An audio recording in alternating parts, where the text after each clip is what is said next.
नमो भगवते वासुदेवाय नमः। नमस्कार दोस्तों, कैसे हैं आप सब। बहुत स्वागत है आपके अपने ही चैनल इंस्पिरेशन ऑफ प्रेरणा में। हम में से कई लोग ऐसे हैं जो अपने घर में हर रोज के कलेश से जिद से परेशान हो चुके हैं। हमें लगता है कि हम अपने घर वालों के लिए, अपने बच्चों के लिए सब कुछ करते हैं, उन्हें सब कुछ देते हैं, पर फिर भी पता नहीं क्यों ये कलेश हमारी ज़िंदगी से दूर नहीं हो रहा है, ये जिद हमारे बच्चों की ज़िंदगी से दूर नहीं हो रही है। वो छोटी छोटी बातों पर रोते हैं, चिड़चिड़ाते हैं और आपको समझ में नहीं आता कि आप क्या करें। दोस्तों, कलयुग में हनुमान जी की पूजा से बड़ी कोई पूजा नहीं मानी गई है और ऐसी मान्यता है, शास्त्रों में ऐसा बताया गया है कि कलयुग में हनुमान जी ही ऐसे एक देवता हैं जो कि बहुत जल्दी प्रसन्न हो जाते हैं थोड़ी सी पूजा करने से, छोटे से उपाय करने से। तो आज मैं आपको बताऊंगी एक धागे से करने वाला बहुत ही सरल उपाय, जिसको आपको अपने घर पर ही करना है, जिसको करने से आपके घर से, आपकी ज़िंदगी से हर तरह के कलेश, दरिद्रता दूर दूर होगी ही। साथ साथ अगर आपके घर में कोई इंसान बहुत चिड़चिड़ा है, कोई बच्चा बहुत ज़्यादा चिड़चिड़ाता है, रोता है, बात बात पे कलपता है, तो वो भी दूर हो जाएगा। तो ये पूजा आपको किसी भी मंगलवार के दिन करनी है। अगर पहला या तीसरा मंगलवार हो महीने का तो ये सर्वोत्तम माना जाता है। जब बात हनुमान जी की पूजा की आती है तो कई लोगों के मन में बहुत सारे प्रश्न आ जाते हैं, जैसे कि क्या महिलाएं ये पूजा कर सकती हैं, क्या लड़कियां ये उपाय कर सकती हैं। तो जी हाँ, बिल्कुल, महिलाएं भी हनुमान जी की पूजा कर सकती हैं, लड़कियां भी पूजा कर सकती हैं, उपाय कर सकती हैं। लड़कियों को, महिलाओं को केवल हनुमान जी की मूर्ति, हनुमान जी की फ़ोटो छूना वर्जित होता है। बाकी हनुमान जी की हर तरह की पूजा लड़कियां और औरतें ज़रूर कर सकती हैं। मंगलवार को व्रत रखना बिल्कुल भी इस उपाय के लिए ज़रूरी नहीं है, लेकिन अगर आप ये उपाय कर रहे हैं तो मंगलवार के दिन बिल्कुल ही नॉनवेज या ड्रिंक वगैरह ना करें। वैसे तो बताया गया है कि बिल्कुल ही मंगलवार और शनिवार के दिन नॉनवेज वगैरह नहीं खाना चाहिए, सात्विक भोजन ही खाना चाहिए।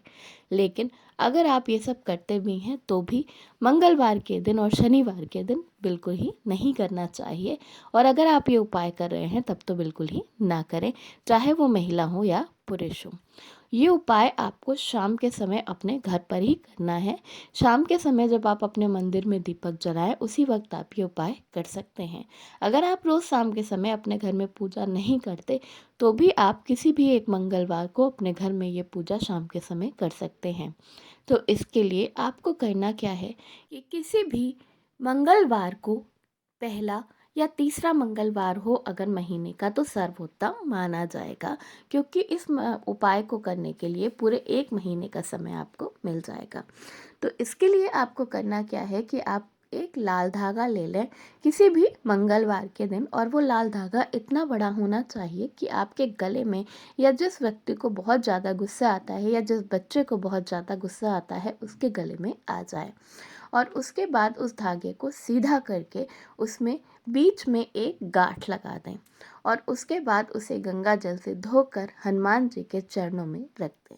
आपको बस इतना ही करना है और उसके बाद गणेश वंदना करें, राम स्तुति करें और हनुमान चालीसा का पाठ अपने मंदिर में करें।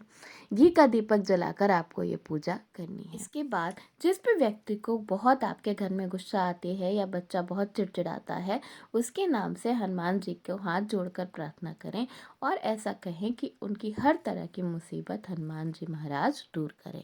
उसके बाद आप इस धागे को उठा लें और आपके घर में जिस भी व्यक्ति को ये परेशानी है, जिसकी वजह से ज़्यादा कलेश होता है, झगड़ा होता है, लड़ाई होती है, उस व्यक्ति को ये धागा पहना दें।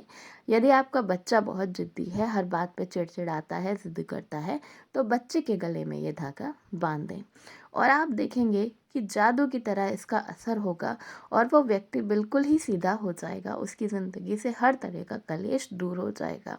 दोस्तों, कई बार कोई लोग बहुत गुस्सा करते हैं, बात बात पर चिड़चिड़ाते हैं और इसकी वजह से उनका स्वास्थ्य भी खराब रहता है, क्योंकि बहुत जगह बताया गया है कि अगर आप छोटी छोटी बातों पे हंसते हैं, खुश होते हैं, तो आपका स्वास्थ्य अच्छा रहता है।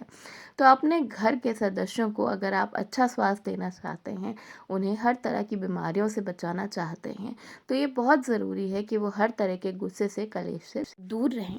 और शास्त्रों में भी ऐसा बताया गया है कि जिस घर में लड़ाई होती है, झगड़ा होता है, बात बात पे लोग एक दूसरे से झगड़ते हैं, लड़ते हैं, रोते हैं, कलपते हैं, उस घर से माता लक्ष्मी दूर रहती है। तो आपको वो धागा जिसको भी सबसे ज़्यादा गुस्सा आता है उस व्यक्ति को पहना देना है। और उसके बाद अगली अमावस्या वाले दिन, पूरे 1 महीने बाद जब अमावस्या पड़े, तो उस दिन आपको वो धागा उसके व्यक्ति के गले से निकाल लेना है और ले जाकर किसी भी सुनसान जगह पर पेड़ के नीचे दबा देना है। इसे इस तरह से पेड़ के नीचे दबाना है कि किसी भी व्यक्ति का पैर उस धागे के ऊपर ना पड़े। इस उपाय से किसी भी व्यक्ति को किसी भी तरह की हानि नहीं पहुंचेगी। 1 महीने का समय आपको इस उपाय के लिए देना है। अगर आप अमावस्या के बिल्कुल पहले ये धागा बांध रहे हैं, तो भी आपको अगली अमावस्या तक, यानी कि 1 महीने तक आपको ये धागा बांधे रहना है, जिस भी व्यक्ति के गले में आपने ये धागा बांधा है उस व्यक्ति के। अब आपको किन बातों का ध्यान रखना है ये धागा बांधते वक्त, वो आपको अच्छे से समझ लेना है। सबसे पहले जब आप पूजा करें तो नहा धोकर, शुद्ध होकर, साफ सुथरे कपड़े पहनकर ही पूजा करें। हो सके तो लाल रंग के वस्त्र पहने। लाल रंग के वस्त्र पहन के हनुमान जी की पूजा करनी चाहिए। अगर आपने सुबह स्नान किया है तो शाम के समय हाथ पैर धोकर और साफ स्वच्छ वस्त्र पहनकर ही पूजा करने के लिए बैठें। जब आप पूजा पे बैठें तो किसी भी आसन के ऊपर बैठें, सीधे जमीन पर पूजा करने के लिए ना बैठ जाएं। शुद्ध घी का दीपक ही जलाएं। इसके साथ साथ अगर स्त्रियां ये पूजा कर रही हैं तो वो मासिक धर्म के समय ये उपाय ना करें। जिस व्यक्ति को आपने धागा पहनाया है उस व्यक्ति में आपको 1 महीने से भीतर ही आपको परिवर्तन नज़र आने लगेंगे, उसका दिमाग, मन शांत रहने लगेगा।